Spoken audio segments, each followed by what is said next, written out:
simpen rahasia aranjeun kur kanggo duaan nyaeta diri aranjeun nyalira sareng Allah Subhana anu nyiptakeun diri anjeun. Jagi di dunia ieu kudua karidoan, kahiji ridho tipun biang, kadua ridho tipun rama.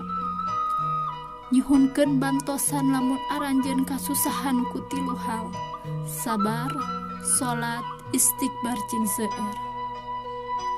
Tong pernah ngarisaukeun dua hal ieu nyaeta rejeki sareng ajal, karena kadua hal eta aya dina kekuasaan Allah Subhanahu wa ta'ala.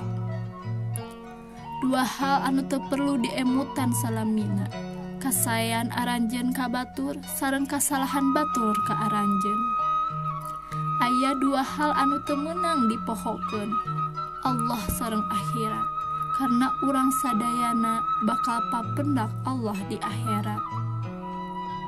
Caketkeun aranjeun ka genep jalmi ieu, pun biang, pun rama, saderek kandung pameget, saderek kandung istri, sahabat, sinareng tatanggi.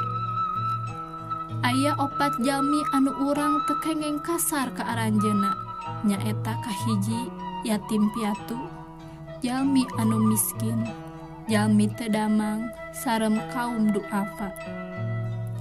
Opat hal anu tiasa aranjeun janten endah, nyaeta sabar, tabah, luhur ilmu, sareng dermawan. Opat jalmi anu hendakna aranjeun caraketan, jalmi anu sabar, jalmi setia, jalmi dermawan, jalmi anu jujur. Aya opat jalmi anu entong aranjeun jadikeun rerencangan, tukang bohong, tukang maok, tukang hasud, sareng tukang ngadu domba.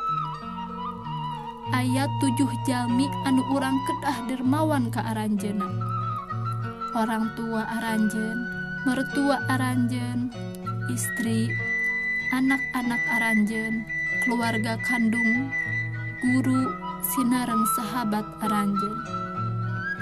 Opat hal anu kudu aranjeun kurangan, kahiji tuang, kadua kulem, pemalas, sareng nyaritakeun batur. 5 hal anu entong sampai putus, salat, baca Al-Quran, zikir, silaturahmi, sareng sedekah. Mugia manfaat. Wallahu alam. Assalamualaikum warahmatullahi wabarakatuh.